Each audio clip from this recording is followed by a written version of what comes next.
ಕೊನೆಗೂ ನಾನೊಂದು ಹಾಟ್ಸ್ಪಾಟ್ಗೆ ಬಂದೆ. ಬೆಟ್ಟನ ಕಡಿದು ಬೆಟ್ಟದ ತುದಿಯಲ್ಲಿರೋ ನಂದಿ ಹತ್ರ ವಾಟರ್ ಬಾಟಲ್ನ ಕ್ಯಾರಿ ಮಾಡಿ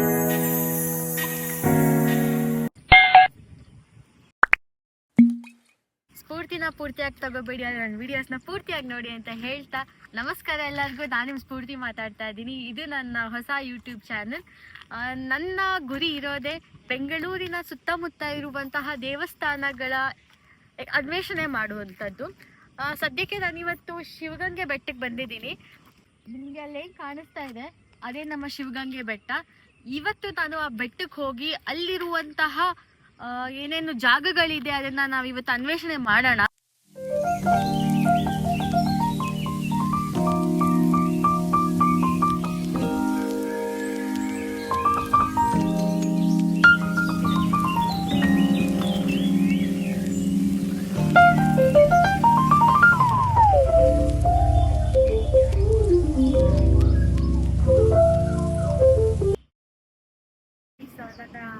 ರೈಟ್ ಸೈಡ್ಗೆ ಶಿವಗಂಗೆ ದೇವಸ್ಥಾನ ಇದೆ. ಹಾಗೆ ಹೋಗ್ತಿರುವಾಗ ಇವತ್ತು ಕಲ್ಯಾಣಿ ಕಾಣಿಸ್ತು. ನೋಡಬಹುದು ನೀವು ಎಷ್ಟು ಚೆನ್ನಾಗಿದೆ ಕಲ್ಯಾಣಿ ಅಂತ. ನಮ್ಮ ಬೆಂಗಳೂರಿನ ಸುತ್ತಮುತ್ತ ಇದೆ ಅಂದರೆ ನಮಗೆ ಖುಷಿ ಆಗುತ್ತೆ. ಐಟಿ ಕೆಲಸದವರು ಸ್ಯಾಟರ್ಡೆ ಸಂಡೇ ಬಂದು ರಿಲ್ಯಾಕ್ಸ್ ಕೂಡ ಮಾಡ್ಬೋದು. ಎಷ್ಟು ಚೆನ್ನಾಗಿದೆ ನೀರಿನ ನೋಡ್ಬೋದು. ಥರ ಪೀಸ್ ಗೈಸ್, ನೀರ ಹತ್ರ ಬಂದರೆ ಚೆನ್ನಾಗಿದೆ.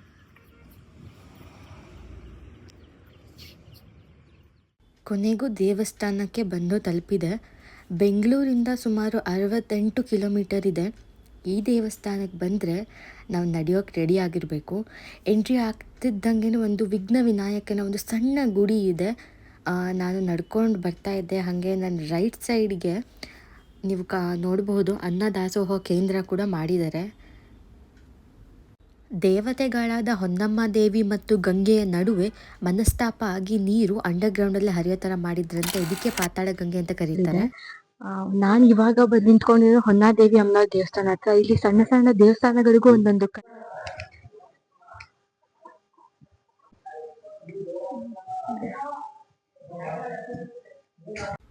ನೀವು ನೋಡ್ತಾ ಇರ್ಬೋದು, ಬೆಟ್ಟನ ಕಡ್ದು ಇಲ್ಲಿ ದೇವಸ್ಥಾನ ಮಾಡಿದ್ದಾರೆ.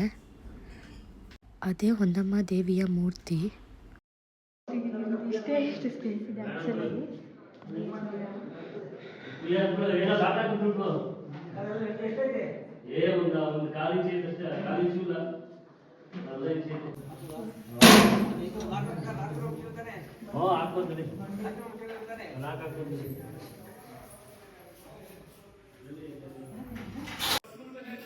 ಏನು ತೊಗೊಂಬರ್ತೀರಾ ತೊಗೊಂಬರಲ್ಲ ಇಂಪಾರ್ಟೆಂಟ್, ಬಟ್ ಒಂದು ವಾಟರ್ ಬಾಟಲ್ನ ಕ್ಯಾರಿ ಮಾಡಿ ಅಷ್ಟೇ.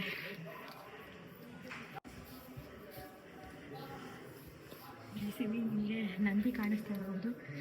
ನಾವು ಬೆಟ್ಟದ ತುದಿಯಲ್ಲಿರೋ ನಂದಿ ಹತ್ರ ಹೋದರೆ ನಮ್ಮ ಮನಸ್ಸಲ್ಲಿ ಏನು ಅನ್ಕೊತೀವಿ ಅದೆಲ್ಲ ನೆರವೇರುತ್ತೆ ಅಂತ. ಈ ನಂದಿ ಹತ್ರ ಕೇಳ್ಕೊಂಡು ಹೋಗ್ತಾ ಇದ್ದೀವಿ. ಅಲ್ಲಿ ನಾನು ರೀಚ್ ಆಗ್ತೀನಿ ಇಲ್ವೋ ಅಂತ ನೋಡೋಣ ಬನ್ನಿ. ಅಲ್ಲೊಂದು ಶಿವಲಿಂಗ ಇದೆ. ಆ ಶಿವಲಿಂಗಕ್ಕೆ ನಾವು ತುಪ್ಪ ಹಾಕಿದರೆ ಅದು ಬೆಣ್ಣೆಯಾಗಿ ಕನ್ವರ್ಟ್ ಆಗುತ್ತಂತೆ. ಸೊ ನಾವು ಅದು ಹೇಗಿದೆ ಏನಿದೆ ಅಂತ ನೀವು ಒಳಗೆ ಹೋದ್ಮೇಲೆ ತೋರಿಸ್ತೀನಿ, ಬನ್ನಿ ಹೋಗೋಣ. ಇದೇ ನೋಡ್ತಾ ಇದ್ದೀವಿ ಗಂಗಾಧರೇಶ್ವರ ಸ್ವಾಮಿ ಸನ್ನಿಧಿ ಅಂತ. ಇಲ್ಲಿ ನಾವು ತುಪ್ಪ ಹಾಕಿದ್ರೆ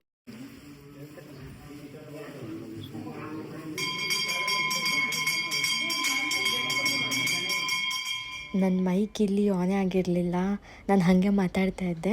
ನಾನು ಇಲ್ಲೇನು ಹೇಳ್ತಾ ಇದ್ದೆ ಅಂದರೆ, ಆಲ್ರೆಡಿ ಇಷ್ಟು ಸ್ಟೆಪ್ಸ್ ಹತ್ಕೊಂಡ್ಬಂದು ನನಗೆ ಆಲ್ರೆಡಿ ಸಾಕಾಗಿ ಹೋಗಿತ್ತು. ಇನ್ನು ನಂದಿ ಹತ್ರ ನನಗೆ ಹೋಗೋಷ್ಟು ಶಕ್ತಿ ಇದೆನೋ ಇಲ್ವೋ ಅಂತ ನಾನು ಹೇಳ್ತಾ ಇದ್ದೆ. ಆ್ಯಕ್ಚುಲಿ ನೀವು ಸ್ಟೆಪ್ಸ್ ನೋಡ್ತಾ ಇರ್ಬೋದು ಎಷ್ಟು ಇದೆ ಸ್ಟೆಪ್ಸು ಅಂತ. ನಾನು ಬೇರೆ ಚಪ್ಪಲಿನ ಕೆಳಗಡೆ ಬಿಟ್ಟು ಬಂದಿದ್ದೆ. ಇಲ್ಲಿ ಕಲ್ಲು ಮುಳ್ಳು ಎಲ್ಲ ಇತ್ತು. ಆದರೆ ನನಗೆ ಬರಿಗಾಲಲ್ಲೇ ಕಂಫರ್ಟಬಲ್ ಅನಿಸ್ತಾ ಇತ್ತು. ನೇಚರ್ ಕೂಡ ನೀವು ನೋಡ್ತಾ ಇರ್ಬೋದು ಏನು ಸಕ್ಕತ್ತಾಗಿತ್ತು ಅಂತ. ಇವತ್ತು ಆ್ಯಕ್ಚುಲಿ ನಮಗೆ ವೆದರ್ ಸಪೋರ್ಟ್ ಮಾಡ್ತಿದೆ. ಇಲ್ಲಿ ಮಳೆ ಬರ್ತಿದೆ. ಅಕಸ್ಮಾತ್ ನಮಗೆ ಬಿಸಿಲು ಇದ್ದಿದ್ರೆ ದೇಹನೇ ಹತ್ತಕ್ಕಾಗ್ತಾ ಇರಲಿಲ್ಲ. ಬನ್ನಿ ಹೋಗೋಣ. ಬಾರಿ ತುಂಬ